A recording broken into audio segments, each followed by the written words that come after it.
Yes. Hello, students. I am Anup Sharma. Welcomes you on my YouTube channel Anup Chemistry Classes for 9th 10th class की chemistry के अंदर हम study कर रहे थे second chapter. और सेकंड चैप्टर में जो अपना टॉपिक था वो था सॉल्ट्स। उन सॉल्ट्स के अंदर हम 4 सॉल्ट्स के बारे में ऑलरेडी स्टडी कर चुके हैं। तो आज का अपना जो नेक्स्ट सॉल्ट्स होगा वो होगा वॉशिंग सोडा। नेक्स्ट सॉल्ट कौन सा है? Washing soda. ठीक है। अब जो आज का टॉपिक होगा वो कौन सा सॉल्ट होगा? Washing soda. अगर इसकी मैं केमिकल नेम की बात करूं, केमिकल नेम, तो इसे केमिकल नेम होगा sodium carbonate Deka hydrate.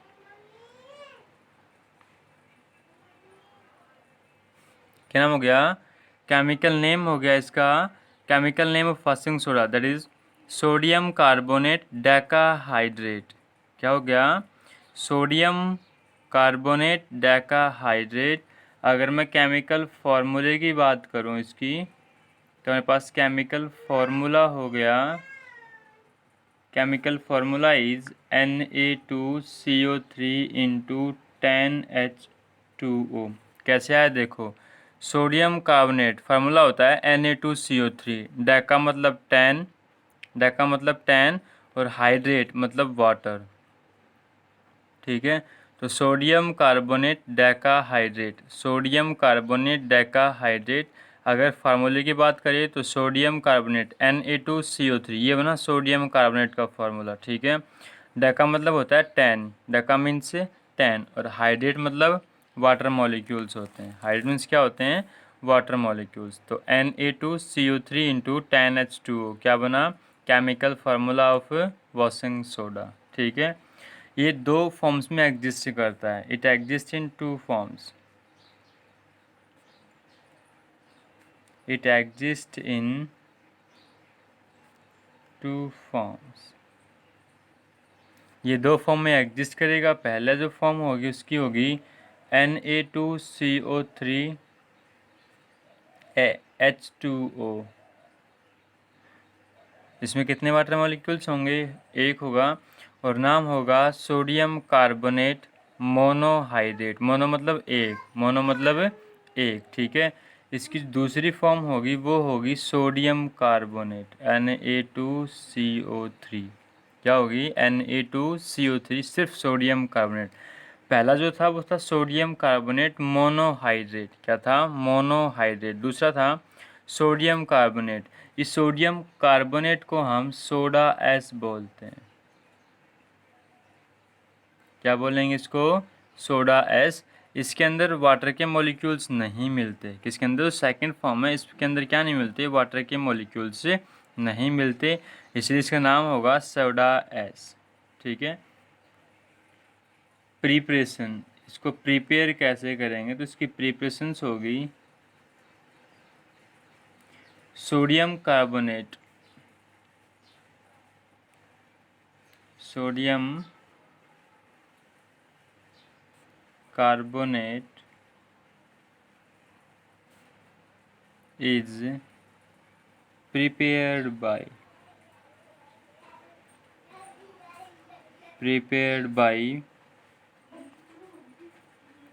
Solvay process।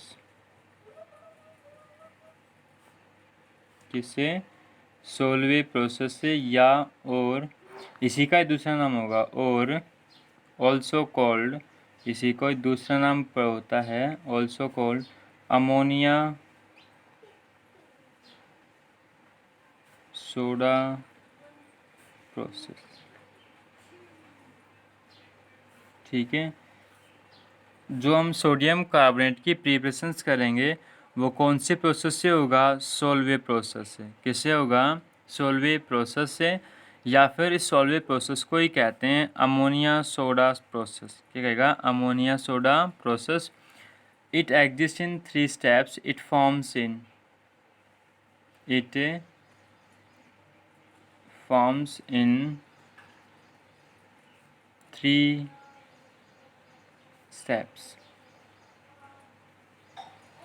इसके 3 स्टेप्स होंगे, ठीक है।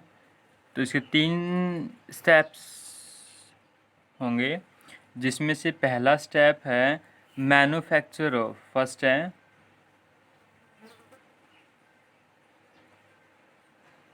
Manufacture of sodium hydrogen carbonate, sodium hydrogen carbonate. सबसे पहले हम क्या करेंगे, प्रिपरेशंस करेंगे, मतलब किसको बनाएंगे हम, सोडियम हाइड्रोजन कार्बोनेट को। और सोडियम हाइड्रोजन कार्बोनेट का कॉमन नेम होता है बेकिंग सोडा। तो बेकिंग सोडा की प्रिपरेशंस हम ऑलरेडी सीख चुके हैं, ठीक है। क्या सीख चुके हैं हम, बेकिंग सोडा की जो प्रिपरेशंस थी वो हम क्या कर चुके हैं, सीख चुके हैं। तो हम बेकिंग सोडा की प्रिपरेशंस अगर हम करेंगे तो किस तरह से करेंगे, वो बनेगी अगर हम सोडियम क्लोराइड को, किसको, सोडियम क्लोराइड को रिएक्ट करवाऊँ किसके साथ, aqueous solution of sodium chloride react with carbon dioxide along with ammonia.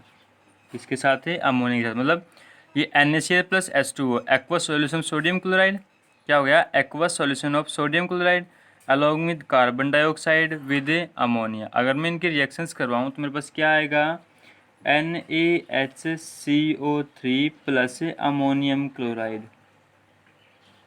Plus में क्या आया, अमोनियम क्लोराइड। तो ये तो प्रिपरेशंस हो गई किसकी मेरे पास, ये प्रिपरेशन हो गई बेकिंग सोडा की, सोडियम हाइड्रोजन कार्बोनेट की, किसकी, सोडियम हाइड्रोजन कार्बोनेट की, जो फर्स्ट स्टेप कहलाता है अपना, क्या कहलाता है, ये फर्स्ट स्टेप कहलाएगा, ठीक है। तो इसके अंदर स्टेप सेकंड है, सेकंड स्टेप में क्या होगा, स्टेप सेकंड के अंदर हम थर्मल डिकम्पोजिशन करेंगे, क्या करेंगे, थर्मल डिकम्पोजिशन करेंगे, thermal decomposition of sodium hydrogen carbonate का मतलब जो हमने प्रिपेयर किया था, क्या क्या था, जो हमने प्रिपेयर।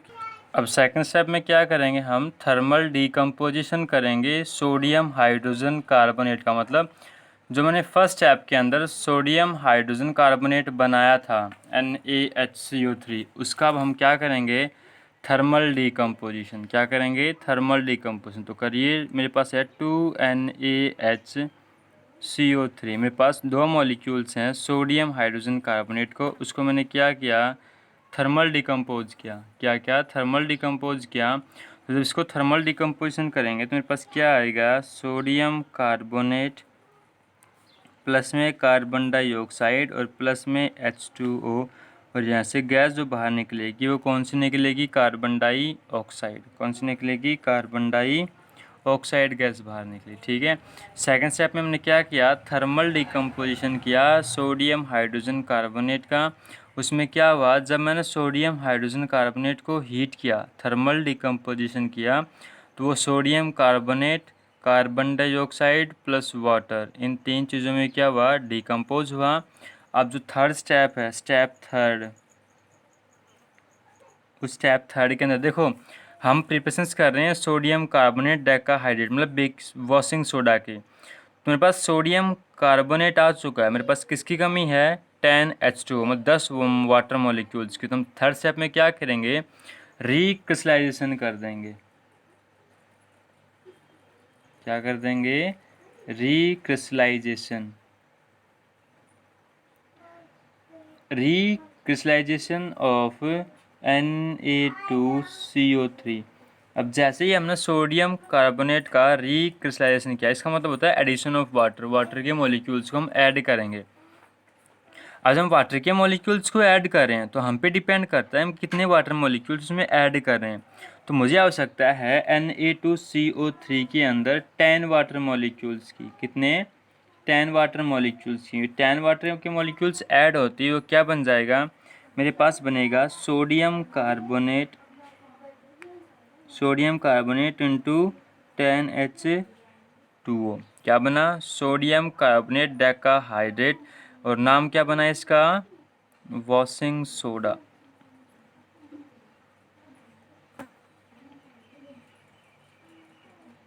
इसी की हम क्या कर रहे थे, प्रिपरेशन कर रहे थे। क्या कर रहे थे हम, इसकी प्रिपरेशन कर रहे थे। तो प्रिपरेशन इसकी हो गई 3 स्टेप में हुई, जिसमें फर्स्ट स्टेप में क्या क्या था, पहले स्टेप में क्या था, manufacture of sodium hydrogen carbonate, कि सोडियम हाइड्रोजन कार्बोनेट की प्रिपरेशन की कैसे की, जब बैरिन को aqua solution of sodium chloride is called Bahrain, उसको रिएक्ट करवाया कार्बन डाइऑक्साइड और अमोनिया की प्रेजेंस में, तो क्या हुआ, सोडियम हाइड्रोजन कार्बोनेट और अमोनियम क्लोराइड की फॉर्मेशन हुई।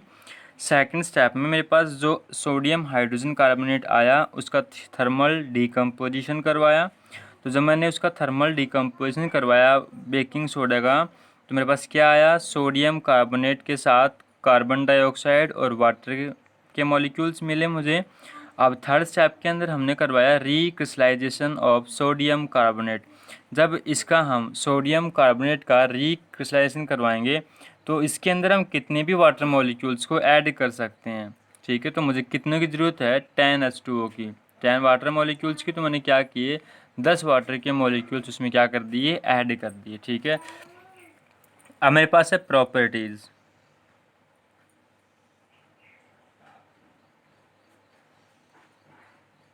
क्या मेरे पास है, प्रॉपर्टी। तो मेरे पास फर्स्ट प्रॉपर्टी होगी वॉशिंग सोडा की, it is transparent crystalline solid.